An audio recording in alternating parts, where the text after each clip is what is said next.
Entonces, en este espacio vamos a conversar un poco sobre lo que significa anticoagular pacientes con fibrilación auricular y enfermedad renal crónica, una situación que va a ser muy común dentro de la práctica, ya que los pacientes con fibrilación suelen ser pacientes avanzada y en ellos siempre se acompañan de un deterioro de la función renal por múltiples razones, los factores de riesgo que suelen acompañar, como hipertensión o diabetes, o la propia edad que puede tener un efecto sobre la función renal. No tenemos conflictos para esta presentación y lo que queremos presentar es que el paciente fibrilador con falla renal presenta una serie de desafíos para el médico. Es una población muy especial y esta cohorte de ANESA nos muestra cuáles son las características de esta población.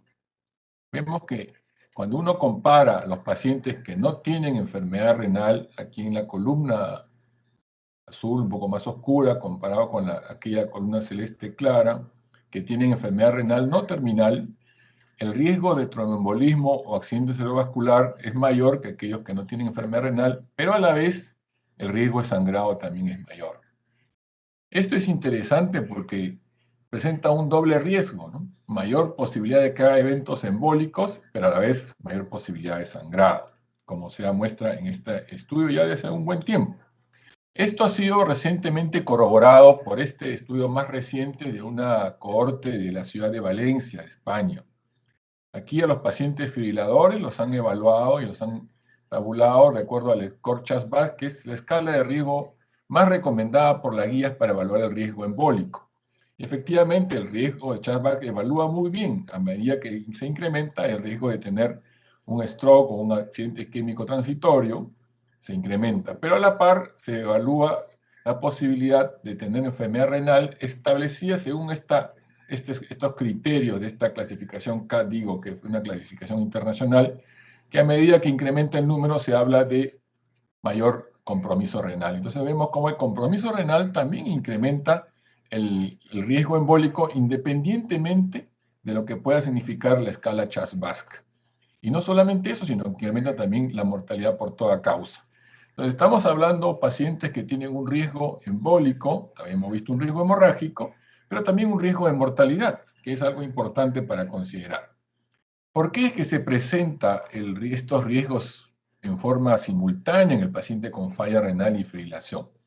Hay una serie de alteraciones que han sido más o menos esbozadas en estas presentaciones recientes, que tienen que ver con una alteración en la síntesis, la composición y la activación plaquetaria, probablemente una disglobulación en el metabolismo de las prostaglandinas y el tromboxano, que son activadores importantes de la plaqueta. Entonces vamos a tener una plaqueta que va a tener problemas de activación, composición alterada de estos gránulos plaquetarios, una normal movilización del calcio, un aumento de estrés oxidativo y disminución de la síntesis y la activación de plaquetas. También existe una disfunción entre la interacción entre la plaqueta y el vaso sanguíneo, el endotelio. Sabemos que todos los pacientes que tienen falla renal tienen algún grado de disfunción de endotelio y algún grado de alteración del endotelio.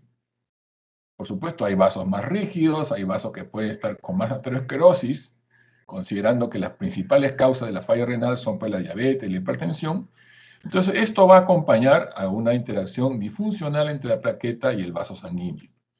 Va a haber también mayor circulación de fragmentos de fibrinógeno que van a alterar un poco la posibilidad que haya agregación plaquetaria, porque estos fragmentos de fibrinógenos interfieren entre estos receptores GPOB3A, de manera que van a hacer que no haya una agregación adecuada de la plaqueta. Y finalmente, la anemia que acompaña a los pacientes renales tiene una serie de unas situaciones que se pueden asociar a la anemia crónica del paciente renal. Por supuesto, hay que tener en cuenta los medicamentos que suelen usarse en estos pacientes, por una serie de razones, puede ser que requieran antiinflamatorios, que requieran antibióticos, y los procedimientos que pueden requerir, sea dialítico, sea hemodiálisis, sea peritoneodiálisis, inserción de catéteres, formación de fístula arteriovenosa, todos los cuales van a tener alteraciones en cuanto a la situación hemorrágica. Pero a la par, como hemos dicho, hay un incremento del riesgo trombótico. Y en el paciente fibrilador esto es característico porque la aurícula está dilatada, la aurícula está fibrótica, se acompañan también de procesos ventriculares, de procesos ateroscleróticos, lo que suele acompañar la fibrilación. Entonces, definitivamente hay un incremento de la trombosis por el lado de las disfunciones arteriales y vasculares. Por otro lado, la disfunción renal hace que aún hay una menor eliminación de una serie de factores que pueden ser desde inflamatorios, así como una activación adicional del sistema renina-angiotensina que acompaña a todo paciente renal crónico. Entonces, esto también crea un desbalance entre la trombosis y la antitrombosis, favoreciendo por este lado la trombosis. Entonces, estamos con eso entrando en un paciente con una fisiopatología compleja, que tiene a la par aumento del riesgo de trombosis y aumento del riesgo hemorrágico. Pero a esto se suma el problema de aquellos medicamentos que son eliminados por la vía renal. Entonces, en un riñón normal, todo medicamento administrado por vía oral adquiere un pico de concentración y luego va siendo eliminado en forma paulatina. Así es que es un medicamento, según el ejemplo, que debe ser pues, administrado cada 24 horas. Cuando este es un medicamento que se excreta por la vía renal, el pico va a ser mayor y va a demorar más en eliminarse. Va a crear una acumulación del medicamento alcanzando niveles mayores que pudiera llegar a efectos adversos o incluso toxicidad, dependiendo del medicamento. Y si la administración es sucesiva en días continuos, lo que va a llevar es un efecto acumulativo de estas múltiples dosis, pudiendo entonces exacerbarse los efectos indeseables o la toxicidad del medicamento. Entonces, desde ya se plantea adicionalmente que en el paciente renal que hay que administrar medicamentos que se excretan por esta vía, hay que tener las precauciones para justamente poder tener un nivel terapéutico y no producir daño. Y esto es particularmente importante en los pacientes que reciben anticoagulación para poder tener justamente la máxima protección antiembólica sin generar el riesgo mayor de sangrado que ya tienen estos pacientes. Entonces, este es el gran desafío que presenta el paciente renal crónico y que debe ser estudiado. Uno pensaría que la warfarina sería la droga de elección para estos pacientes, porque no depende del riñón para su eliminación. La warfarina es metabolizada íntegramente por la vía de los citocromos en el hígado, inactivando, y tenemos el metabolismo que es el activo, que es al final generado por la vía renal. Entonces uno pensaría que con esto estaría resuelto el problema, pero la experiencia que se ha tenido con warfarina es totalmente inadecuada, es para nada favorable. Aquí tenemos un metaanálisis reciente de pacientes con enfermedad renal crónica terminal que estaban usando warfarina para fibrilación auricular y vemos que la posibilidad de disminuir el estrés isquémico es prácticamente neutra. No hay un beneficio definido cuando uno compara warfarina versus sus controles que no están en este caso considerados los anticoagulantes no antivitamina K.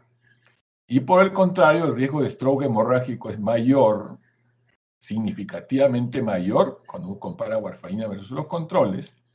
El riesgo de sangrado mayor también es significativamente mayor y por consiguiente no hay un impacto en mortalidad. Entonces, la warfarina nunca ha sido una solución para los pacientes renales crónicos, pese a que podría haber sido, y esto es porque es muy difícil obtener un tiempo en rango terapéutico adecuado y además, todas las situaciones que hemos comentado, los múltiples blancos sobre los que actúa warfarina, pues lo hacen un medicamento muy errático en cuanto a la función renal. Entonces, nunca ha sido pues un medicamento de uso masivo y se ha tratado de buscar, por otro lado, entre los anticoagulantes no antivitamina K, cuáles podrían tener algún resultado favorable. Esta es también una presentación reciente del grupo de Valencia, donde vemos cómo clasifican a los pacientes según el estadio de deterioro de la función renal, de los más leves hasta los más severos, y el riesgo de tener un evento embólico cerebrovascular, mortalidad total o hemorragia. La curva en verde es aquellos pacientes que no recibían ningún tipo de agente antitrombótico. Vemos cómo efectivamente a medida que hay mayor deterioro renal, mayor riesgo de ACV, mayor riesgo de mortalidad y mayor riesgo de stroke hemorrágico, correlacionando muy bien con lo que se mostraba en la serie de ANES. Se compara, por ejemplo, lo que se puede obtener con antivitamina K, o sea, con warfarina, y realmente el beneficio existe, pero existe un gran riesgo hemorrágico. Lo cual destaca aquí en estas curvas un poco más abajo, son los que se obtiene con los pacientes que están recibiendo anticoagulantes no antivitamina K. con un menor riesgo hemorrágico y con un menor riesgo embólico. Y por supuesto con mejores resultados en mortalidad total que la warfarina. Este es un estudio de observación. Y esto, bueno, nos orienta a que deberíamos pensar que los anticoagulantes no antivitamina K son los que deberíamos elegir en caso de pacientes con falla renal. Un dato adicional es lo que se pudo detectar a través de los estudios pivotales cuando se compararon los anticoagulantes no antivitamina K versus la warfarina. En el estudio RELAY, este es un subestudio de RELAY, donde se pudo observar que al parecer warfarina tiene un efecto que bloquea la gamma carboxilación de esta proteína de matriz. Y esta proteína de matriz lo que trata de hacer es evitar la calcificación vascular renal. Pero cuando se evita esta carboxilación que es vitamina K dependiente, que es sobre lo que actúa justamente la warfarina, se va a impedir que se proteja de esta calcificación y se va a producir en mayor frecuencia, lo cual va a llevar a una declinación en la función renal. Entonces, se han analizado los estudios pivotales en cuanto a 4 objetivos claros que hablan de función renal. Un 30% en declinación del filtrado glomerular, la aparición de injuria renal aguda, la duplicación de la creatinina o la aparición de falla renal. Estos 4 parámetros han sido evaluados en los estudios con apixaban, rivaroxaban y dabigatran versus warfarina, y usando como comparador a la warfarina se ha visto que todos los agentes no antivitamina K tienen efectos favorables en cuanto a evitar el deterioro renal evaluado por estos parámetros. De manera que claramente observan una ventaja de utilizar estos anticoagulantes no antivitamina K porque van a tener un efecto protectivo renal comparativamente con lo que puede tener warfarina. Entonces, esto se suma un poco a por qué los resultados con warfarina en pacientes renales son realmente inadecuados. Ahora, hay que evaluar bien nuestros agentes anticoagulantes y los niveles directos de la trombina, como el cual el único que está actualmente en vigencia es el dabigatran. Debemos considerar cómo es su característica farmacológica. Se administra como una prodroga, como dabigatran de texilato, que requiere un metabolismo y eso, al retirarse esta sal, se activa. Este medicamento es depurado en forma muy importante por la vía renal, que es la principal vía de eliminación. Entonces hay que tenerlo en cuenta para elegir el momento de que tengamos que enfrentar un paciente con falla renal. Por el otro lado están los anti-10A, los sabanes, rivaroxaban, apixaban. El oxaban no está en nuestro medio, pero es bueno conocerlo, de los cuales el apixaban es el que tiene menor posibilidad de depuración por vía renal. Entonces, esto podría orientarnos un poco hacia cuál elegir en el paciente con falla renal. Entonces, podemos revisar un poco de lo que se vio en los estudios pivotales con los principales anticoagulantes no antivitamina K, y vemos cómo con rivaroxaban en el estudio ROCKET se diseñó que aquellos pacientes que tenían una falla renal estimada mediante una fórmula que estaba entre 30 y 50, deberían recibir una dosis reducida, siendo 20 la dosis plena, 15 miligramos una vez al día para este grupo de pacientes. En el grupo RELAY, en realidad, la asignación a recibir 110 o 150 fue solamente aleatorizada, no se basó en algún dato digamos, de compromiso renal. Y en el caso de apixaban, tanto en el estudio Averroes, que comparó apixaban con aspirina en pacientes que no eran que no eran candidatos a anticoagulación por decisión del paciente, y el otro, el Aristóteles, que sí comparó apixaban con warfarina, la dosis plena era 5 miligramos 2 veces al día, pero se usó la dosis reducida para aquellos pacientes que tenían 2 o más de las siguientes características: edad de 80 años o más, peso de 60 kilos o menos y una creatinina sérica de 1.5 o más. Con 2 o 3 de estos 3 criterios, había que asignarle la dosis de 2.5 miligramos 2 veces al día. Entonces se hace un metaanálisis con aquellos estudios pivotales que consideraban la dosis reducida cuando había algún grado de falla renal. Entonces el Roque lo consideró Aristóteles y también lo consideró el Oxaban. Y se hace un metaanálisis de estos estudios para comparar la eficacia y la seguridad de la dosis reducida por función renal, adecuada función renal, versus la dosis plena, que era en los pacientes que no tenían deterioro renal. Y en esta metaanálisis se observa que el resultado es homogéneo en cuanto a la prevención de embolismo sistémico o al sistema nervioso central, con una reducción que es de un 15% del riesgo relativo en ambos grupos, tanto en aquellos que fueron elegibles para la dosis reducida por algún grado de compromiso renal, como aquellos que eran elegibles para la dosis plena, que tenían una función renal adecuada. Entonces el resultado es bastante homogéneo en cuanto a la prevención del embolismo, que es la variable principal de eficacia, y en cuanto a la variable principal de seguridad es el sangrado mayor. Vemos que también el sangrado mayor está a favor del grupo que recibió el anticoagulante no antivitamina K y en forma homogénea entre los que recibieron la dosis reducida o aquellos que recibieron la dosis completa. Es decir, la dosis reducida, de acuerdo a función renal, es tan segura y tan eficaz como la dosis plena en los pacientes que no requieren reducir. Es así que se establece entonces unos criterios para los pacientes que tienen fibrilación auricular, falla renal, que tienen criterios de anticoagulación de acuerdo a la escala Chas-Basque, que uno puede escoger la medicación para poder asignar a los pacientes. La dosis de rivaroxaban y edoxaban debe reducirse de acuerdo a la función renal, la dosis de apixaban de acuerdo a los dos de los tres parámetros que hemos mencionado, pero queda siempre el grupo de aquellos pacientes que están en falla terminal o terapia de reemplazo renal, sobre lo cual la experiencia es corta, es muy escasa. De momento la FDA ha dado una aprobación temporal para apixaban en este grupo en base a una serie de estudios que se están haciendo y por ser el que tiene el perfil de función renal más aceptable. Solamente hay hasta la fecha un estudio presentado, que en realidad fue un estudio incompleto, pacientes con fibrilación auricular y enfermedad renal terminal que estaban en hemodiálisis, que fueron randomizados a recibir apixaban según la dosis que le convenga de acuerdo a peso y de acuerdo a la edad. Y eso comparado con warfarina, que debían alcanzar este rango terapéutico de INR. El estudio tuvo que ser detenido por dificultades en mantenerse y los resultados fueron algo, digamos, poco alentadores en el sentido de que no hubo mayor diferencia en cuanto al sangrado.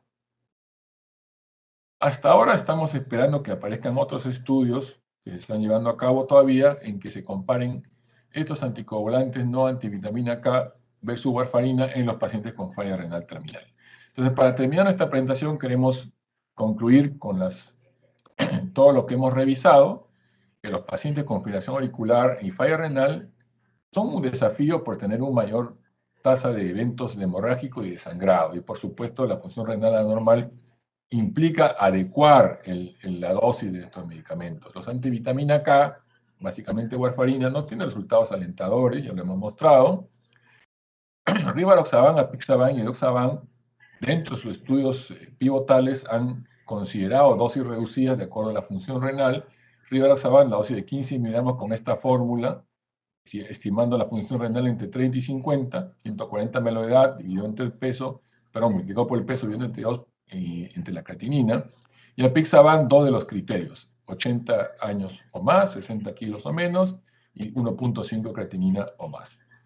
Esta eficacia es similar. Cuando uno utiliza la dosis reducida según función renal, es igual que lo que se daría la dosis plena. Y entonces han sido aprobados para uso en pacientes con falla renal, incluso extendiéndose hasta 15, a pesar que los estudios llegaron hasta 30, dado que la farmacocinética entre 15 y 30 no varía significativamente, se ha hecho una extensión aceptada por la mayoría de las guías.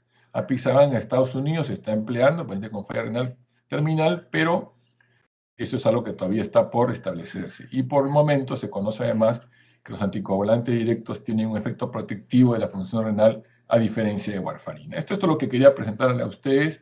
Muchas gracias por su atención y vamos a continuar con las siguientes presentaciones.